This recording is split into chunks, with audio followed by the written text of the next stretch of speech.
ओम।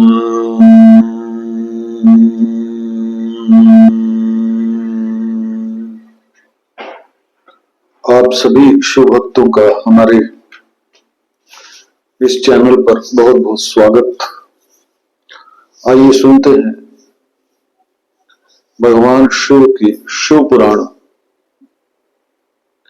की सतरुद्र संहिता और जानने का प्रयास करते हैं कि ऋषि मुनि हमें इन कथाओं के माध्यम से क्या संदेश देना चाहते हैं।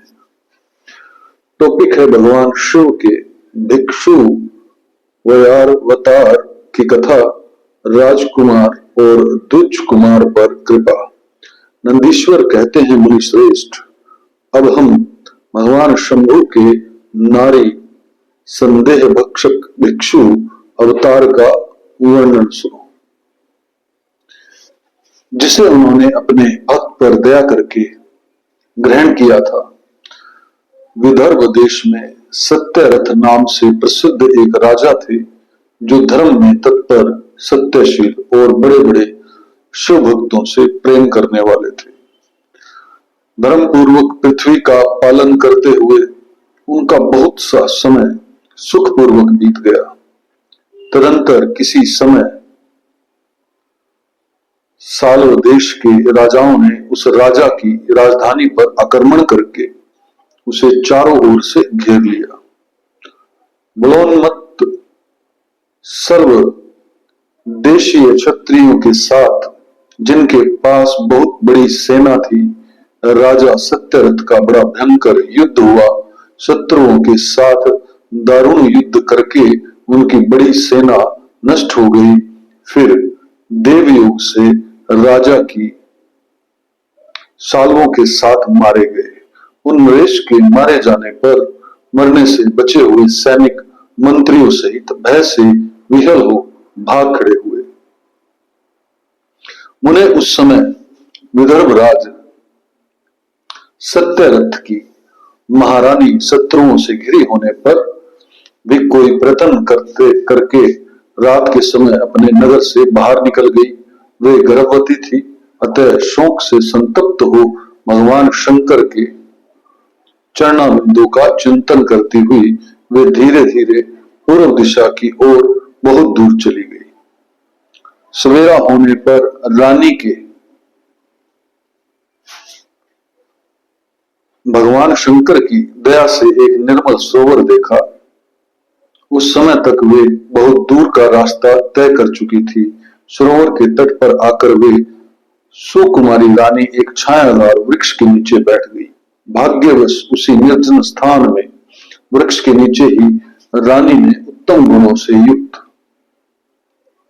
शुभ मुहूर्त में एक दिव्य बालक को जन्म दिया, जो सभी शुभ लक्षणों से संपन्न था। दैववश उस बालक की जननी महारानी को बहुत जोर की प्यास लगी। तब वे पानी पीने के लिए उस सरोवर में उतरी। इतने में ही एक बड़े भारी ग्रह ने आकर रानी को अपना ग्रास बना लिया। मतलब किसी जानवर ने रानी के ऊपर हमला किया और उनको समाप्त कर दिया। वह बालक पैदा होते ही माता पिता से हीन हो गया और भूख प्यास से पीड़ित हो उस तालाब के किनारे जोर जोर से रोने लगा। इतने में ही उस पर कृपा करके भगवान महेश्वर वहां आ गए और उस शिशु की रक्षा करने लगे। उन्हीं की प्रेरणा से एक ब्रह्माणी अकस्मात वहां आ गई। वह विधवा थी, घर घर भीख मांग कर जीवन निर्वाह करती थी और अपने 1 वर्ष के बालक को गोद में लिए हुए उस तालाब के तट पर पहुंची। उसने एक अनाथ शिशु को वहां क्रंदन करते देखा। निर्जन वन में उस बालक को देखकर ब्रह्माणी को बड़ा विस्मय हुआ और वह मन ही मन विचार करने लगे,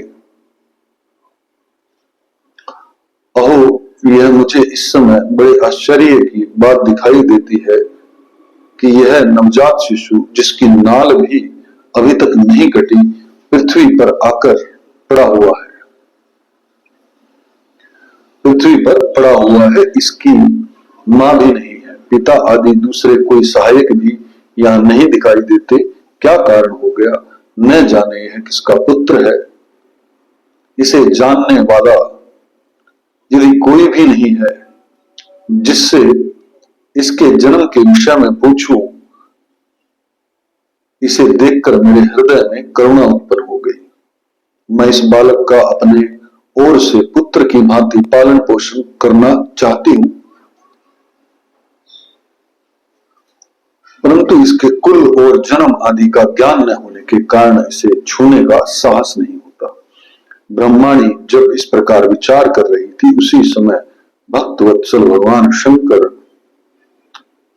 ने बड़ी कृपा की। बड़ी बड़ी लीलाओं करने वाले महेश्वर एक सन्यासी का रूप धारण करके सहसा वहां आ गए, जहां वह ब्रह्माणी की संदेह में पड़ी हुई थी और यथार्थ बात को जानना चाहती थी। श्रेष्ठ भिक्षु का रूप धारण करके आए हुए करुणा निधान शिव ने उससे हंसकर कहा, ब्रह्माणी, अपने चित्त में संदेह और खेद को स्थान न दो। यह बालक परम पवित्र है, तुम इसे अपने ही पुत्र समझो और प्रेम पूर्वक इसका पालन करो। ब्रह्माणी बोली, प्रभु, आप मेरे भाग्य से ही यहाँ पधारे हैं, इसमें संदेह नहीं है कि मैं आपकी आज्ञा से इस बालक का अपने पुत्र की ही भांति पालन पोषण करूंगी।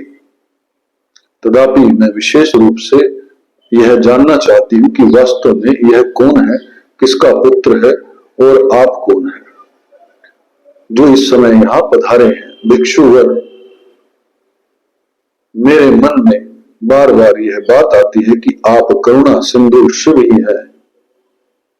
यह बालक पूर्व जन्म में आपका भक्त रहा है, किसी कर्म दोष से यह इस दुर्वस्था में पड़ गया है। इसे भोग कर यह पुनः आपकी ही कृपा से परम कल्याण का भागी होगा।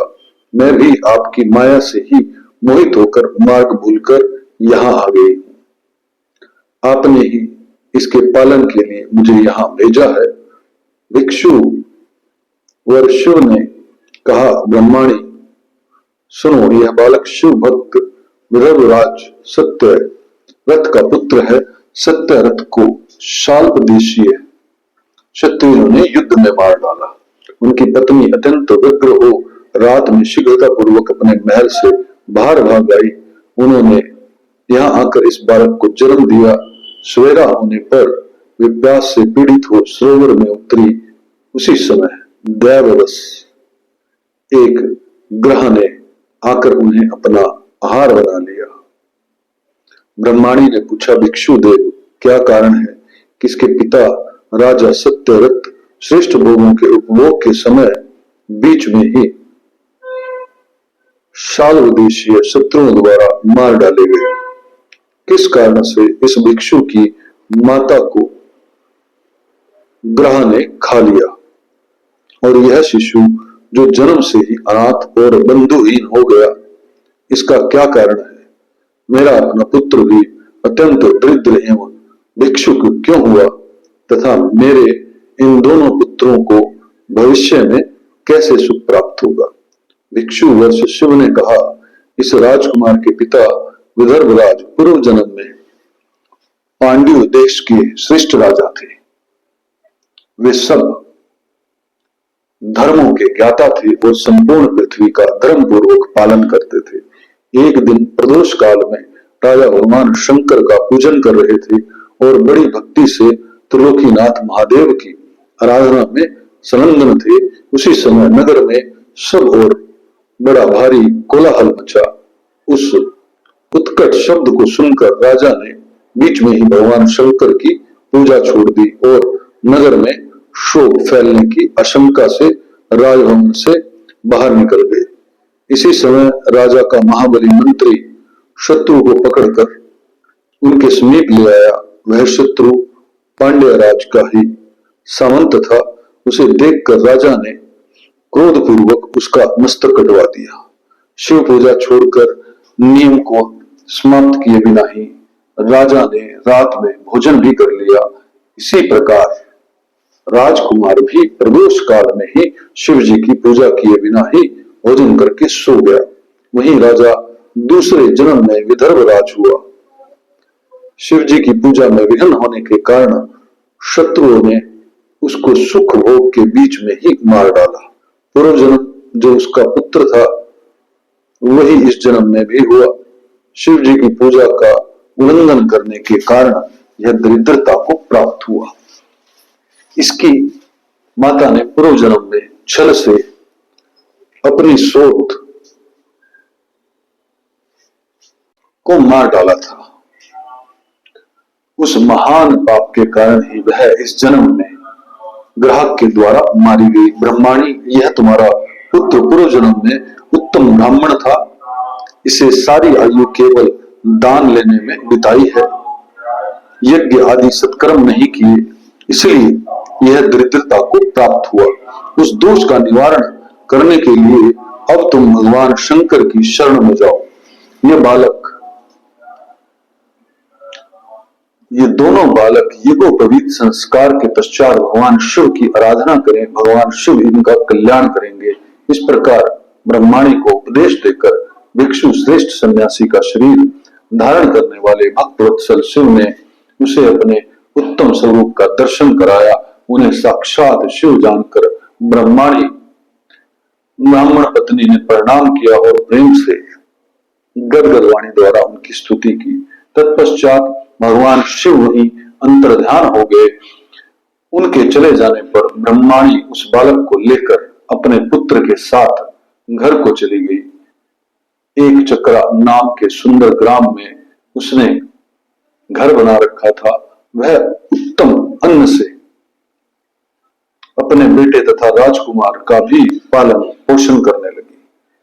यथा समय ब्राह्मणों ने उन दोनों का यज्ञोपवीत संस्कार कर दिया।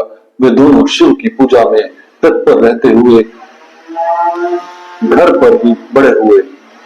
सांडिल्य मुनि के उपदेश से नियम परायण हो वे दोनों शुभ व्रत रखकर प्रदोष काल में शंकर जी की पूजा करते थे। एक दिन द्विज कुमार राजकुमार को साथ लिए बिना ही नदी में स्नान करने के लिए गया। वहां उसे निधि से भरा हुआ एक सुंदर कलश मिल गया। इस प्रकार भगवान शंकर की पूजा करते हुए उन दोनों कुमारों का उसी घर में 1 वर्ष व्यतीत हो गया। तदंतर एक दिन राजकुमार उस ब्राह्मण कुमार के साथ वन में गया। वहां अकस्मात एक गंधर्व कन्या आ गई। उसके पिता ने वह कन्या राजकुमार को दे दी।